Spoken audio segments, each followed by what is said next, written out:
Rondon era de ascendência Bororo. E esses estavam sempre insistindo com o Rondon. Venha morrer aqui, Rondon. Só nós saberemos enterrá-lo. Só nós saberemos honrá-lo. O Rondon teve a comunicação de que o último grande chefe Bororo, o Cadete, tinha morrido e me mandou fazer a documentação. Eu fui lá com um aparelho de gravação em que o Rondon tinha um discurso em Bororo para os Bororos dizendo: olhem para ele sou eu.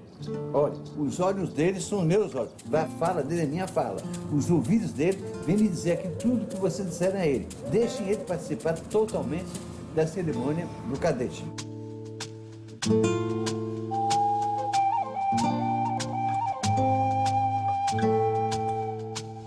Eu estava apresentando esse filme quando um antropólogo conhecido, Regis Cabeça, entrou na sala, às 9 horas da manhã, com um jornal, sorrindo. E atenção, acaba de suicidar-se em seus aposentos no Palácio do Catete o presidente Getúlio Vargas. Viravam carros e queimavam, quebraram vidraças, foi uma coisa estupenda, eu nunca vi. Um dominicano chamado José Lebré, e ele disse o seguinte: este é um povo infantil que está chorando a morte do pai. Ele vai procurar quem é o responsável pela morte do pai, mas ele não vai achar. Ele vai fazer isso, quebra aqui, quebra ali, depois ele vai cansar e vai para a casa dele. Se vocês não criarem uma força capaz de substituir, daqui a 10 anos vocês têm um golpe. De um momento a outro, o povo viu que era um complô tremendo contra Getúlio, e a funcionalista direita, que estava tomando poder, teve que recuar. Getúlio, em agosto, ele esteve em Minas, e Tancredo e Juscelino propuseram a ele transferir o governo para Belo Horizonte. E o Getúlio não aceitou porque estava preocupado com a divisão da Coreia em dois. E o Getúlio tinha a ideia de que o Brasil era o único país que não podia perder uma guerra. Porque se perdesse, seria a desintegração do território nacional. Então o Getúlio, naquele momento mesmo em Belo Horizonte, ele decidiu que não ia resistir e já estava pensando onde é que ia dar o tiro no peito. O Getúlio, em lugar de aceitar sua expulsão, humilhado pelaquela campanha de imprensa, ele, quando dá, arrebenta o coração com a bala, um homem de 72 anos. Era a resposta dele, a resposta para dar a virada na política brasileira.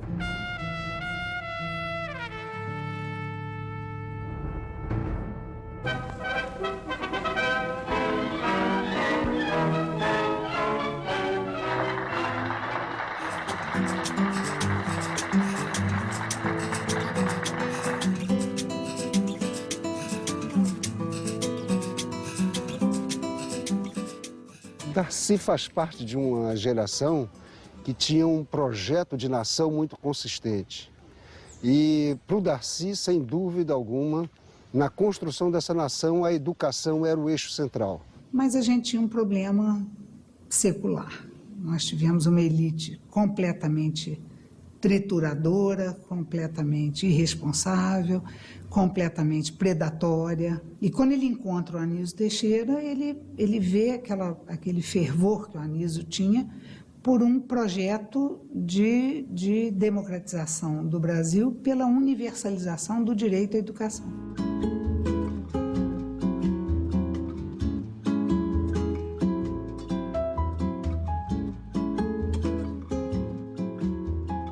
Eu tinha antipatia para o Anísio, eu achava o Anísio um udenista, pequenininho, muito ranzinza, e ele tinha antipatia por mim. Ele dizia, ele é um soldado Rondon desse negócio, quer ser bandeirante. De tantas pessoas insistirem que eles tinham que se conhecer, ele convida o Darcy para uma conferência. Ele é uma formação europeia, com a cabeça cheia, tinha a cabeça feita na igreja, e a cabeça do Anísio se liberou na filosofia norte-americana.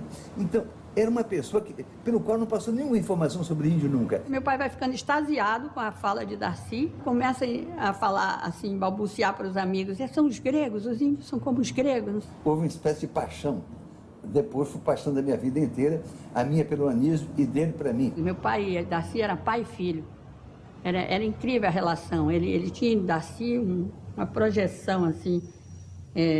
Eu acho que ele gostaria que Darcy fosse o seu seguidor. Tinha 30 anos nessa época. Estava cheio de verdades, cheio das minhas convicções ideológicas. E o Anísio dizia, eu não tenho compromisso com minhas ideias. E eu custei muito a entender isso. Não ter compromisso com suas ideias significava, afinal eu entendi, ter compromisso com a verdade. Você só pode ser fiel à verdade se você está aberto para rever.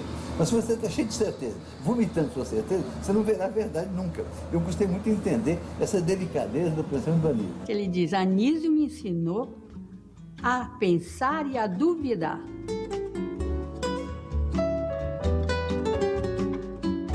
A ideia do centro de pesquisa educacional era muito importante.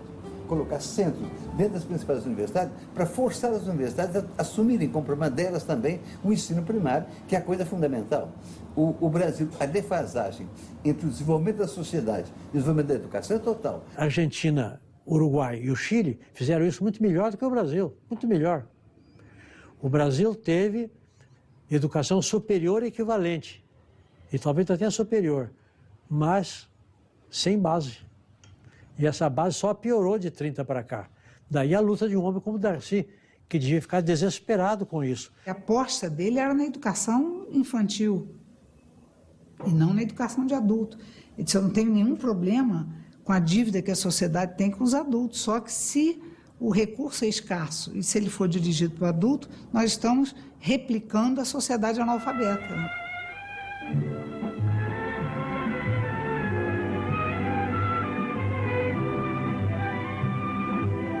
O Brasil não tem nenhum bezerro abandonado, não tem nenhum cabrito abandonado, nenhum frango. Um frango qualquer que você encontra tem um dono, se quiser por ele, mas tem milhões de crianças abandonadas. Você quer apostar? Caraca, de aposta papai não gosta, você é muito gargante, pode jogar pra cá que ele é meu. Quando a sociedade perde o seu nervo ético, perde o seu amor, o seu apego às suas crianças, que a sua reprodução é uma enfermidade tremenda. Pra nós vamos. Eu vou pro Corcovado. Cada um vai se virar sozinho. Cada um tem que trazer 30 ferros logo mais de tarde, hein? Tá certo. Vambora. O Anísio tinha estudado nos Estados Unidos e ficou muito influenciado por um filósofo americano chamado Dewey. Um tipo de educação pragmática e contrária à retórica da educação tradicional aqui. E eles renovaram muita coisa. A Escola Nova foi um movimento dos educadores na década de 20, em prol de uma educação pública, laica, obrigatória e gratuita. Apesar dos educadores terem todos uma ideia muito avançada, eram liberais socializantes, liberais que estavam encaminhando para o socialismo, eles estavam muito ligados ainda a uma visão um pouco de elite. Quer dizer, a visão de que a educação é, sobretudo, o enriquecimento do espírito. Embora dissessem que era a inserção do indivíduo na sociedade. Eu acho que esse é o movimento que estava na cabeça do Darcy Ribeiro, e é isso que é a chave da educação moderna. Não pode deixar de ser de elite na medida em que não pode deixar de ser a melhor possível, só que para todos, para o maior número. E isso o Brasil ainda não conseguiu. O Brasil não conseguiu. Está lutando, mas eu acho que esse é o futuro. Já que o Estado é um Estado laico, ele deve ter uma educação laica e ele deve se preocupar em formar o cidadão. O ambiente da educação básica tem que ser um ambiente em que o aluno se encontre, construa a sua identidade, forme a sua cultura e, portanto, ele tem que passar o dia inteiro ali. A escola é o ambiente da socialização principal depois da família.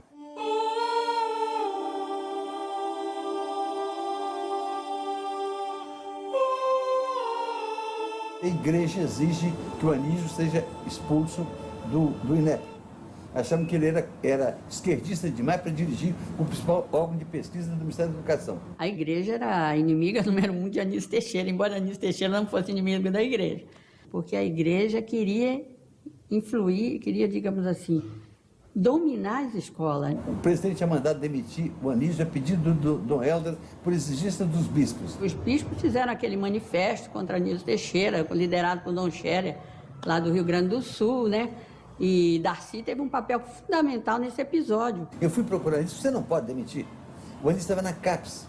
E ele disse, não, Darcy, deixa disso, porque o ministro é o dono dos cargos. Se o ministro me pediu o cargo, eu devolvi o cargo a ele. O Anísio foi para casa e eu escrevi o único artigo do Anísio que não foi escrito por ele. 10 coisas que ele era contra na educação e 10 coisas que ele era a favor. E com o nariz de cera que se dizia, há uma campanha para me retirar do órgão principal de educação, de pesquisa educacional, em função das minhas ideias. Eu quero dar uma prestação de contas à população sobre isso. E 60 jornais do país inteiro fizeram editoriais exigindo a volta do Anísio. Foi uma campanha impressionante a favor da escola pública. E Darcy é que consegue isso com Ciro dos Anjos e Santiago Dantas. Levam meu pai a Juscelino e Juscelino mantém meu pai no cargo.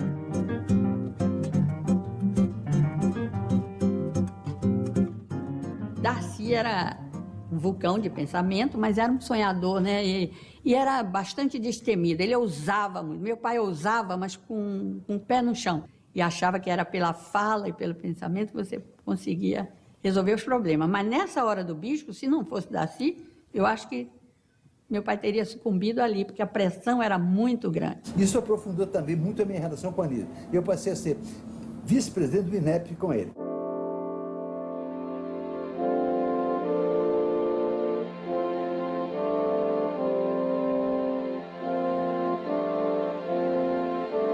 O Brasil agora se apresenta numa fase extraordinária de desenvolvimento. As indústrias desenvolvem-se com uma rapidez extraordinária. E agora um movimento pioneiro que abala toda a nação leva para o coração do Brasil um centro de cultura e de civilização que será amanhã a nova capital do Brasil, Brasília. Brasília vai incorporar ao território brasileiro mais de 6 milhões de quilômetros quadrados. Vamos construir uma nova nação dentro de nossas próprias fronteiras.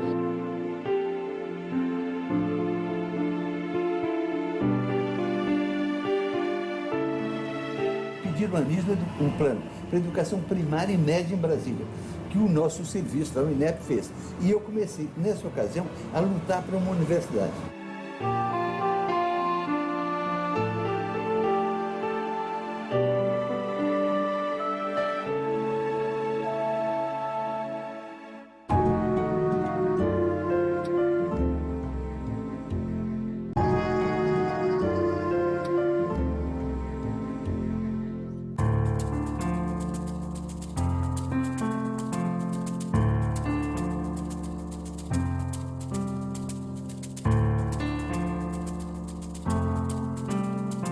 Quando eu chego à Câmara em 1959, um dos centros de debate era o projeto de lei de diretrizes e bases da educação. E eu me recordo de que Darcy já atuava nesse círculo de resistentes da tese da escola pública. Uma briga tremenda, que de um lado estavam nessa briga Dom Helder e Lacerda, defendendo a escola privada. Do outro lado estava Anísio, eu, Florestan Fernandes e muita gente mais defendendo a escola pública.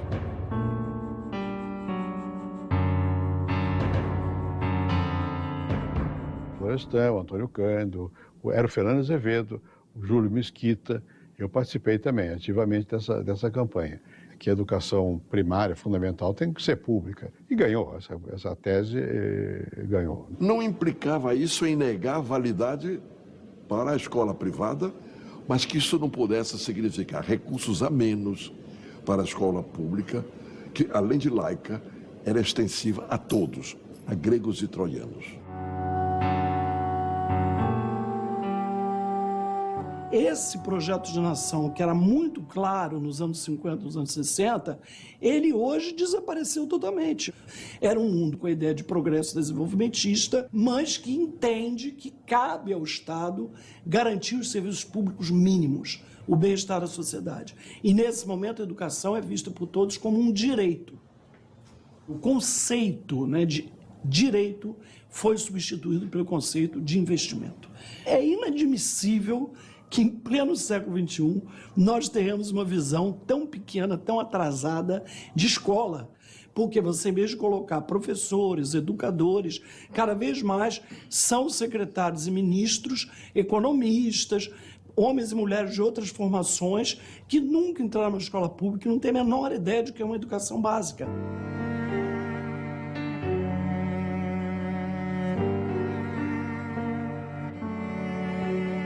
O Brasil tem hoje que responder o desafio de uma educação de massa, agora sim, com uma dívida educacional estúpida.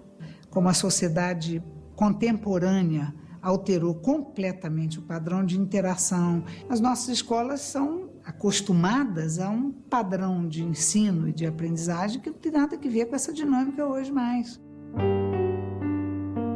O sistema de educação brasileiro é um dos piores da América Latina. Se não for restaurado, nós vamos ter uma sociedade muito rica, mas uma sociedade sem cara. Uma sociedade que se olha no espelho e não se reconhece a si mesmo. Números de PIB não interessam a longo prazo. Interessa a formação de uma sociedade feliz.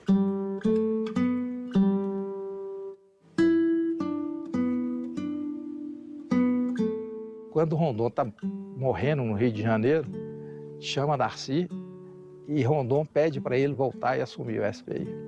E Darcy promete que iria voltar, ia fazer o que fosse possível para salvar o SPI, coloca a cabeça dele no colo e Rondon começa a recitar os princípios positivistas, cara. Amar por princípio, a ordem por base, o progresso por fim. E morre no colo de Darcy.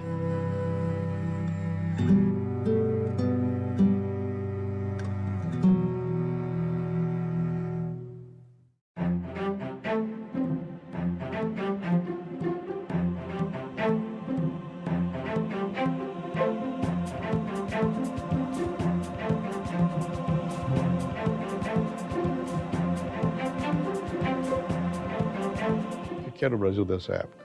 Era um Brasil que tinha passado já por uma fase de certo crescimento, por causa da Segunda Guerra Mundial, já se urbanizava, mas era um Brasil que aspirava basicamente a se desenvolver. O toada da época era subdesenvolvimento. E era ainda um Brasil um pouco desconjuntado. Não tinha-se a rede de estradas, era difícil de um lugar para o outro, não é? Mas era um Brasil em que a gente sonhava muito com melhorar as coisas. E esse sonho só deu um impulso maior, na verdade, com o Juscelino, que foi um momento de grande euforia nacional.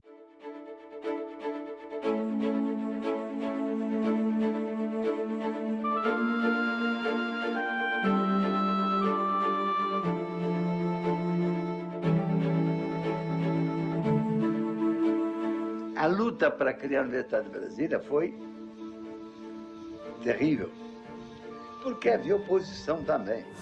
O Israel Pinheiro, por exemplo, achava que o Brasil não devia ter duas coisas: estudante fazendo arruaça e operário fazendo greve, porque lá era o lugar de tomada de decisões, lugar tranquilo, que não podia ter isso. E ele sabotava, então, a ideia da universidade. O Juscelino custou muito aceitar essa ideia. A ideia de se criar uma universidade moderna no Brasil, uma universidade que não padecesse dos vícios da universidade brasileira, voltou à ordem do dia. Já havíamos tido uma experiência anterior com a Universidade do Distrito Federal, que fora criado pelo Anísio Teixeira. Houve até um debate meu, um desentendimento meu com o Anísio, que o Anísio chegou a defender a ideia de que ela só desse mestrado e doutorado. Ele estava tão impressionado com a necessidade de aumentar o domínio do Brasil sobre o saber científico, que ele queria que a universidade fosse só isso, e deixando as outras a fazer cursos profissionais. E eu tive que convencer de que não, de que uma cidade capital, com tanta gente colocada lá, com os seus filhos, a cidade estava crescendo.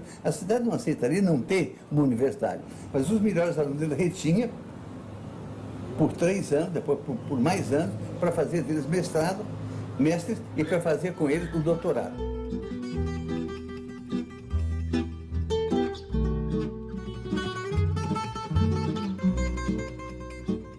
A primeira escola que foi feita no Brasil foi em 1808, quando chegou o rei fugindo lá da invasão francesa. Foi criada uma faculdade de medicina para dar conta dos grandes problemas de saúde de uma população que já era razoável, como a população brasileira no início do século XIX. Não, era porque a corte estava vindo para cá e era preciso formar médicos para a corte.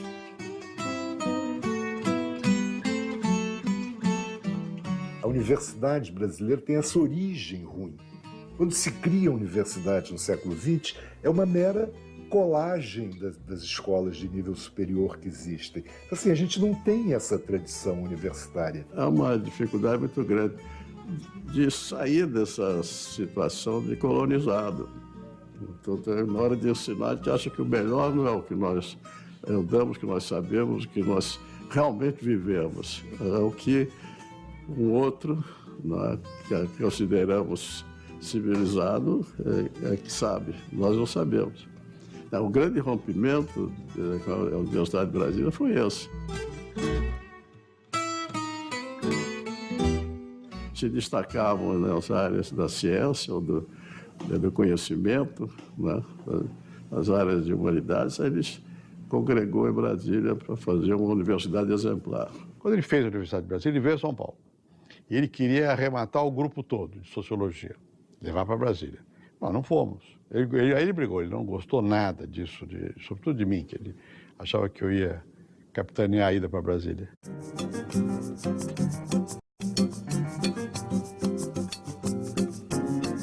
Houve um seminário no ISEB, Instituto Superior de Estudos Brasileiros, ali na Rua das Palmeiras, em que ele reuniu a nata da intelectualidade. Dessa reunião, com esses intelectuais, começaram a surgir os traços que iriam nortear essa Universidade de Brasília globalizada.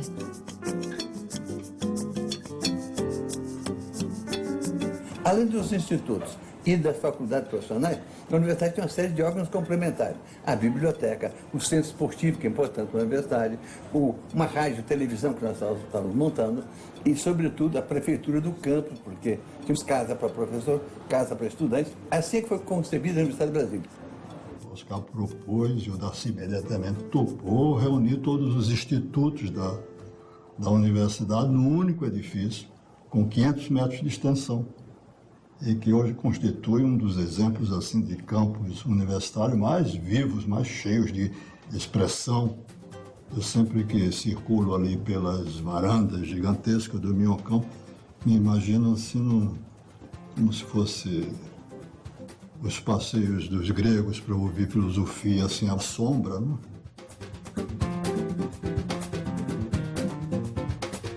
A universidade é um espaço integrado de produção de conhecimentos.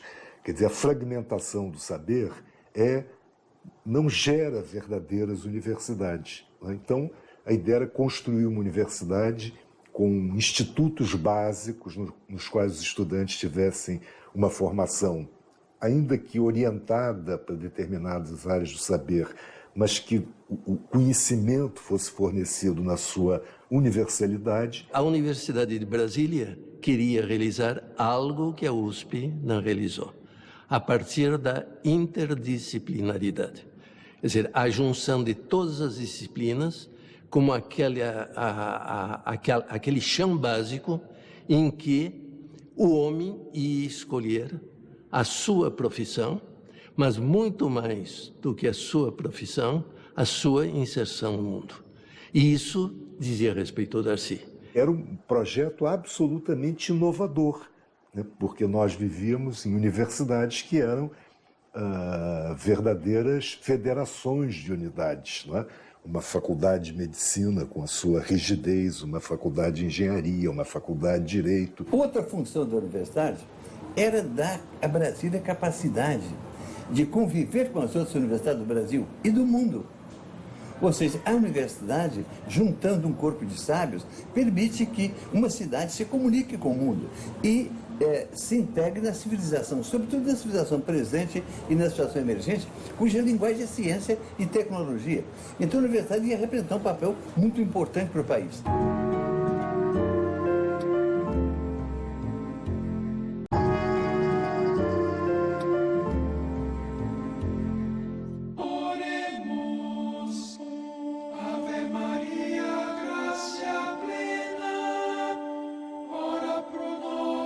O JK me chama e me diz: olha, Darcy, a igreja quer fazer no Brasil a Universidade Católica. Os jesuítas pediram para que a Universidade Católica e não terá despesa para o Estado. Sabe, Darcy, eu lavo as mãos.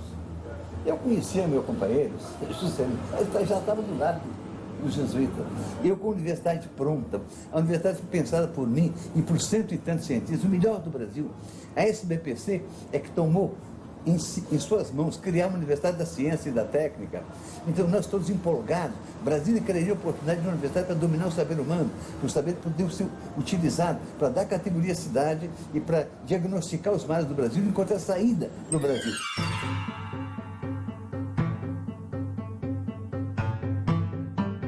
Um dia eu tive um estalo. A gente tem estalo, né? Você não entende. Estalo de vez em quando, quando está muito desesperado. O estalo foi o seguinte: eu tenho que procurar os cães de Deus. Cães de Deus.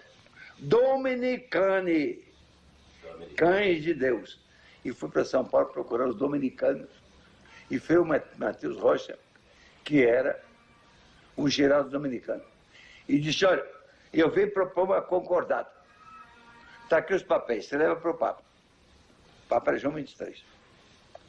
Diz o Papa que há 8 universidades católicas, dessas, 4 pontifícias, fazendo farmacêutico e dentista, mas não fazem teólogos.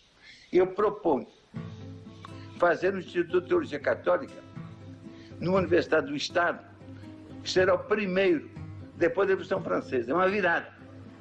Vai lá falar com o Papa.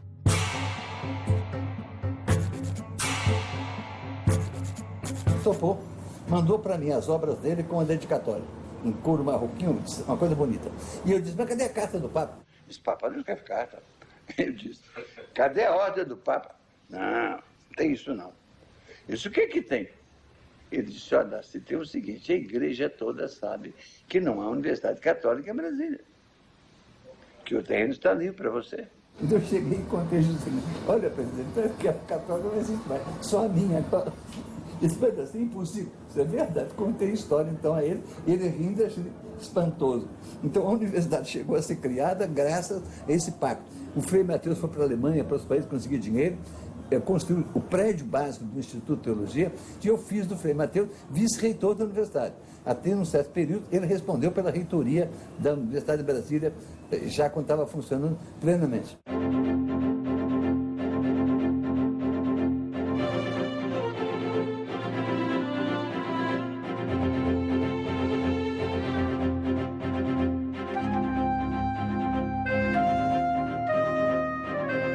Havia uma revista muito prestigiosa no Rio, no Brasil, que era a revista Senhor. E o diretor, Naum Sarovski, me procurou para eu fazer um artigo. O Darcy escreveu uma página admirável, que é a carta pedindo à Universidade de Brasília, né? E essa carta ele faz ao estilo da carta do descobrimento, quando se pede ao rei de Portugal, diz: qual é o que tem aqui? É assim como Pedro Vascamente tivesse desembarcado em Brasília, comentando o que aconteceu no Brasil nesses 500 anos, eu comento de brincadeira toda a criação de Brasília. Quero aproveitar para pedir ao senhor, rei Juscelino, quero pedir que o senhor não deixe que os brasileiros cresçam com a mentalidade da maceca goiana. Uma universidade indispensável. Tenha coragem, crie uma universidade lá para que Brasília exista dentro da civilização. Eu fui a Brasília inúmeras vezes para lutar pela universidade. Atrasou-se tanto na mão de Juscelino, isso que só no dia da inauguração da capital é que ele mandou a mensagem dele pedindo ao Congresso a criação da universidade. Mas aí veio o Jânio. E o Jânio tinha uma posição diferente. O Jânio era...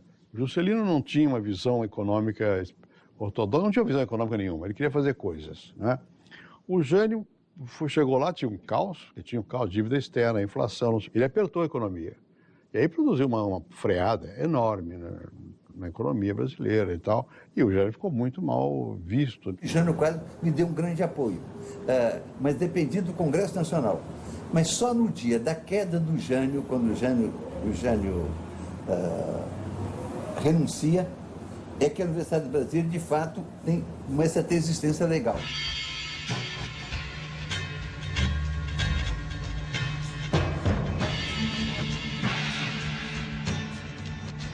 Forças terríveis levantam-se contra mim e me intrigam ou infamam, até com a desculpa da colaboração.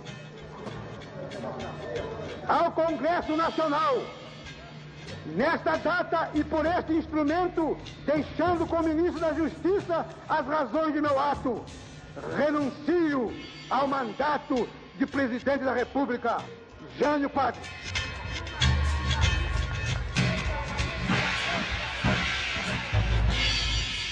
O Mazzilli tomou posse.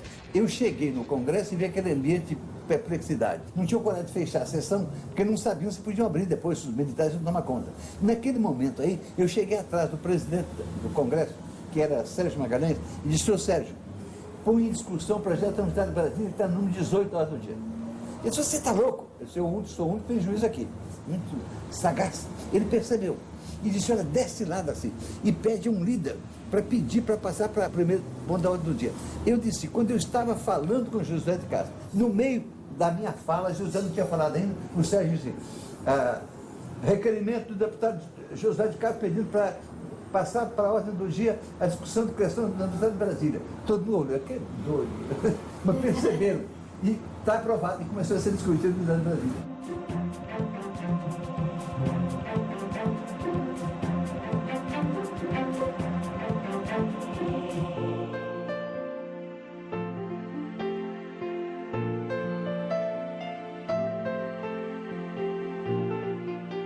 Eu acho que foi foi um autogolpe mesmo. Ele esperava uma reação maior, que não veio, né? E não preparou, não esperava, não contava com a esperteza dos políticos tradicionais brasileiros que aceitaram a renúncia. Uma coisa inacreditável, né?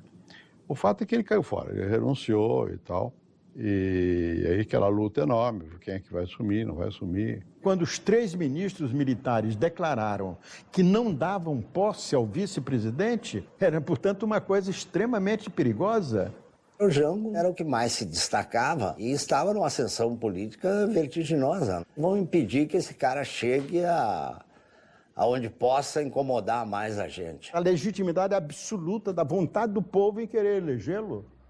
João Goulart foi eleito vice-presidente ao lado de Juscelino Kubitschek. João Goulart teve 500 mil de votos mais do que Juscelino Kubitschek.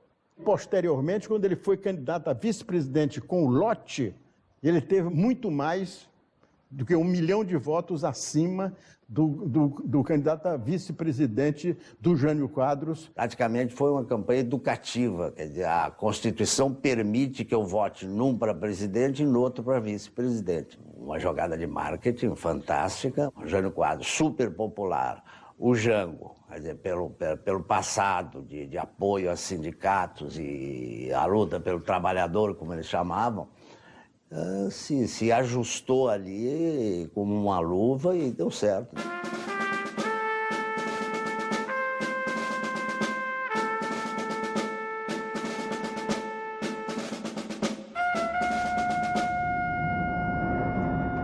O mundo vivia a Guerra Fria. Se procurava embaixo de cama comunista e por aí vai. O relatório Khrushchev tinha impactado o mundo com a violência stalinista. A igreja tinha acabado de se posicionar ao lado dos pobres. Então, havia um caldo de cultura que levava a essa postura anticomunista. O medo, o comunismo não era só uma ideologia, era um bicho-papão.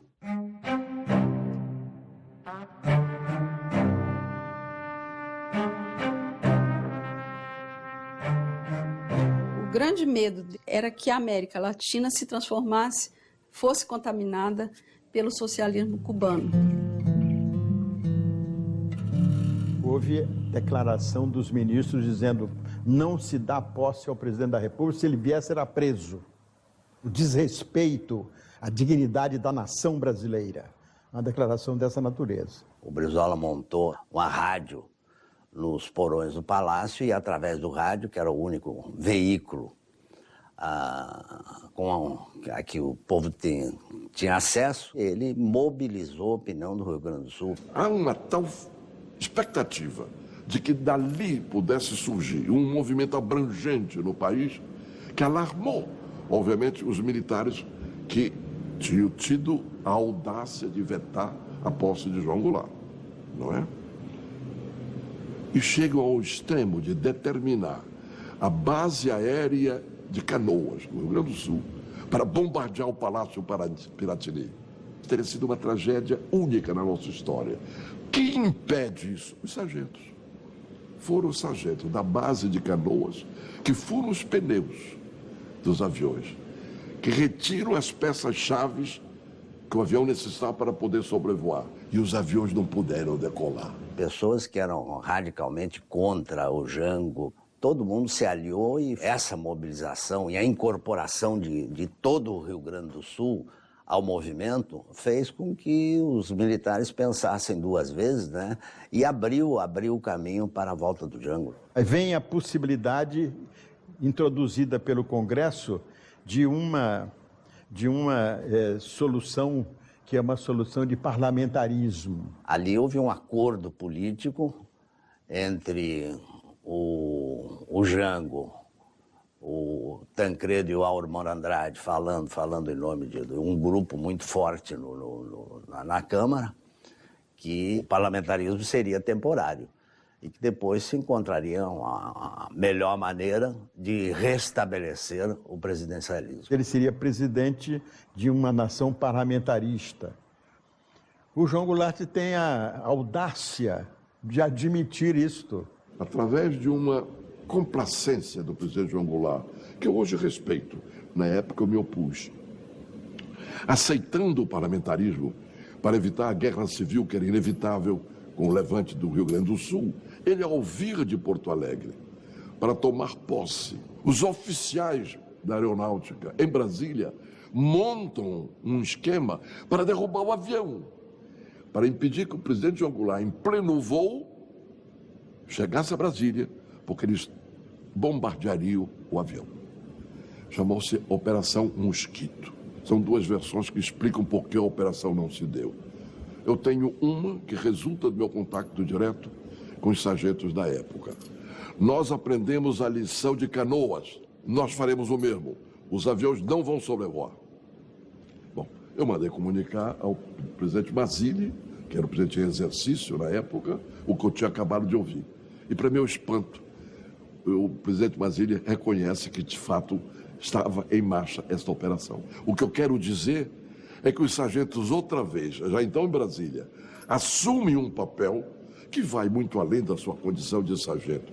É o cidadão defendendo a ordem democrática, é o cidadão defendendo a vida do presidente da República.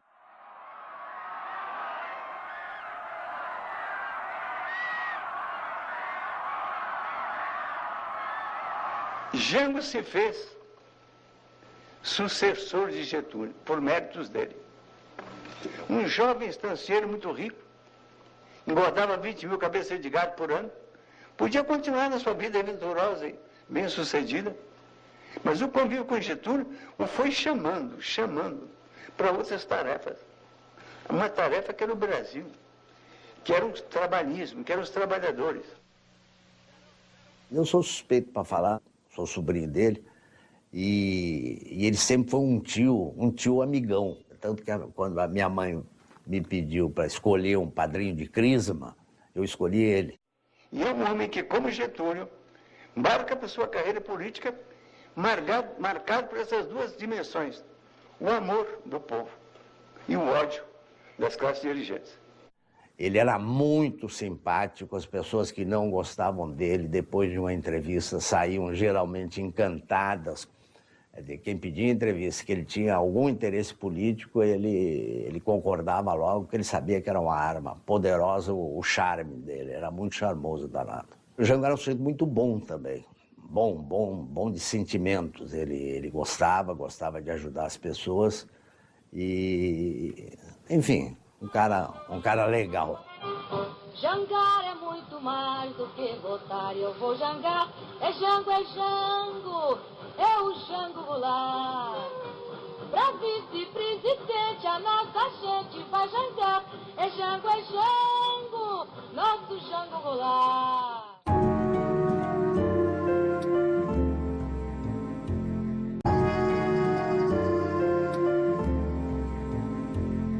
Em 2 de janeiro de 62, eu estava em Brasília e ele me convidou para fazer o vestibular, o primeiro vestibular da UNB.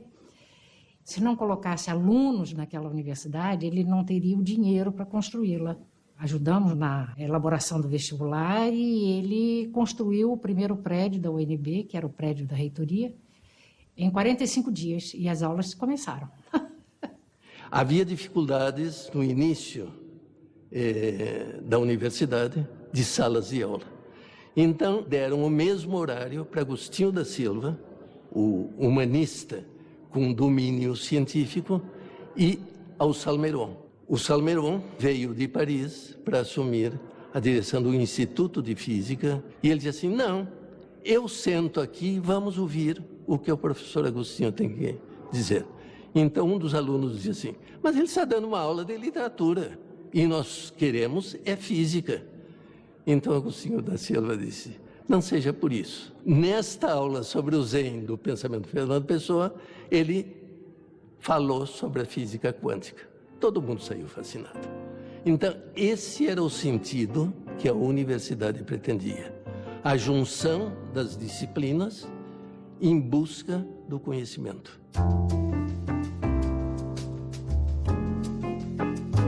A criação da universidade me credenciou também para tratar da educação como tarefa política. Num certo momento, eu fui convidado pelo presidente para ser ministro da Educação. Então, a lei de diretriz e base foi uma das coisas que eu tive como ministro que sancionar. Já estava promulgada. Eu tentei, junto com a Anísio, com outros, através do veto para o presidente, melhorar um pouco. Porque o Darcy era o homem do pensamento, da reflexão, da criatividade, quase aventureira. Mas em seguida era o homem da ação. É o homem que sabia botar o equilíbrio do artista, do pensador, do criador, dentro de uma atividade árida como a política. Ele aproximava os dois ângulos. Eu pude criar, por exemplo, um fundo do ensino primário, um fundo do ensino médio e um fundo do ensino superior, que permitiam ao governo dar muito mais recursos para a alfabetização, para o ensino primário e para o ensino médio. Em Angicos, uma pequena cidade no sertão do Rio Grande do Norte, à beira da antiga estrada de ferro, começaram uma revolução. A Revolução de Angicos foi iniciada para acabar com o analfabetismo, o problema básico do Estado. 15 universitários chegam a Angicos para tirar do escuro aquela gente. Voluntários sacrificaram as férias e o conforto de Natal para começar o processo revolucionário da educação. Convocaram os alunos e explicam que é possível ler e escrever com apenas 40 horas de aula e sem cartilha. Para ter uma ideia da beleza disso, por exemplo, tinha Paulo Freire com seu método de alfabetização conscientizadora, despertando milhares de grupos no Brasil inteiro, reuniu os adultos para conversar, com todo respeito por ele, pela experiência dele, para conversar com ele sobre o país, sobre o destino humano, sobre a humanidade, sobre a vida, sobre os vegetais, sobre os animais, sobre a cultura, e ir alfabetizando. O Djalma Maranhão fez essa coisa lindíssima no Nordeste, que eu fui lá, até filmei isso com ele. Eu era ministro da Educação, foi lindo. O Djalma fez grandes barracões ao longo das praias do Rio Grande do Norte, onde colocava meninada, milhares de crianças que brincavam na praia, se rolavam na areia e também ficavam sentados estudando com as professoras, passavam todo o dia ali comendo um sopão que o Djalma providenciava. Você foi um tempo todo de uma grande beleza, de uma grande euforia, com coisas muito grandes, muito importantes.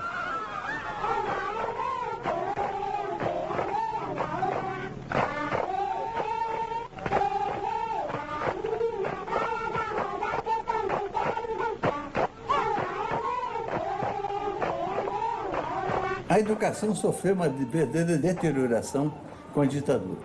Durante os anos do governo do Jango, se gastou, enquanto eu fui ministro, foram 11,4%. Pois bem, esse percentual caiu para 4,7%. Ou seja, menos de metade do dinheiro federal foi destinado à educação.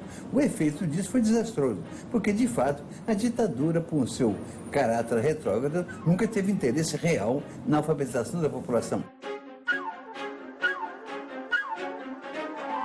As duas experiências de criação de universidades modernas ou de verdadeiras universidades esbarraram em ditaduras.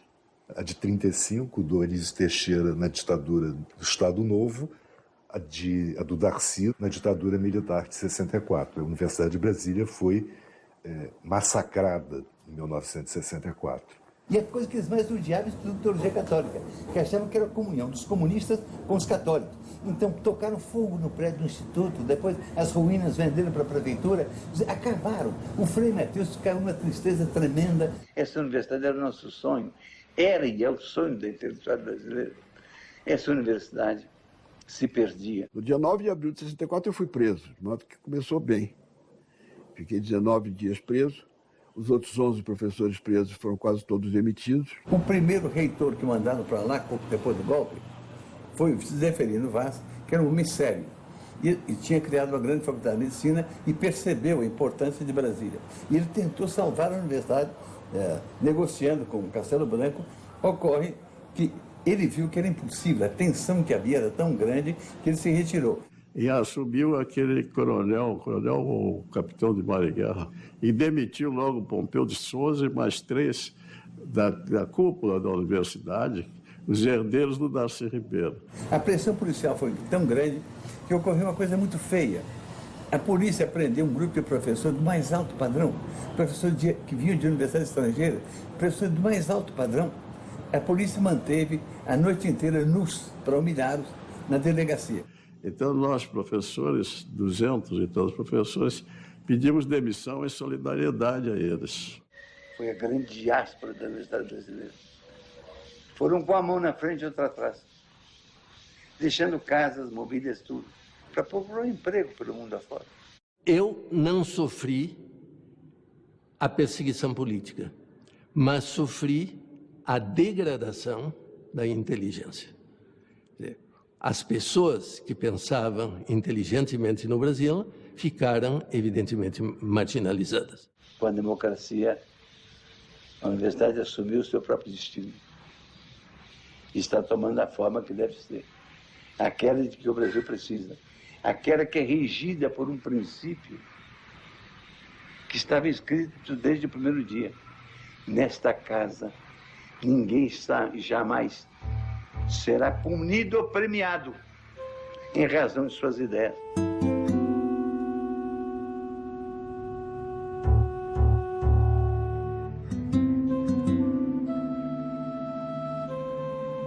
Nós temos uma fragilidade imensa para enfrentar o século XXI. Incrível é que comemoramos sermos a 6ª potência econômica do mundo, mas produzindo coisas do tipo do começo da colonização. Não há um produto, salvo os aviões, de alta tecnologia produzido no Brasil. Estamos nas mãos dos que vendem os equipamentos. Essa é a tragédia brasileira, educação. Nós ainda temos, na produção de bens e serviços no Brasil, uma participação muito intensa de empresas estrangeiras, de grandes corporações multinacionais, que não fazem pesquisa no Brasil. O que significa que a universidade ainda tem um papel relevante na produção de conhecimento, na produção de ciência aplicada e no desenvolvimento tecnológico. Hoje, mais do que produzir um produto, o que vale é criar o produto. Então, se você deixa a formação em nível superior, a pesquisa, que isso seja feito nos países europeus, nos Estados Unidos, na Inglaterra, na Austrália, nós vamos ser dependentes para todo sempre. Darcy Ribeiro dizia, a universidade não pode servir para consolidar um sistema dessa natureza. A universidade deve servir para formar um sistema que permita o crescimento de todo cidadão. Vejo com muito temor essa ideia de que a universidade brasileira é um gasto. É o contrário. A universidade, como a educação toda, é um investimento que a sociedade está fazendo. No caso da universidade, ela está retirando do processo produtivo jovens que já estão em idade de trabalhar para investir na obtenção de alguma coisa que é um benefício social, né? E, portanto, esse caráter público e gratuito da universidade tem que ser preservado. A gente pode ter boas universidades por mantenedoras privadas com caráter público. Se através de bolsa, o ProUni faz um pouco isso, só que de uma maneira muito pequenininha, e desde que tenha qualidade. Mas toda a questão é dominar o saber do terceiro milênio. A civilização que está nascendo hoje vai estar fundada na ciência e na tecnologia. O país que não dominar a ciência e a tecnologia vai ser colonizado, vai ser recolonizado. Isso é uma coisa importantíssima. Nós perdemos o carro da história na Revolução Industrial porque não dominamos a tecnologia da Revolução Industrial, ou dominamos muito tardiamente. Nós podemos perder o caso da história outra vez, se não entrarmos na futura civilização.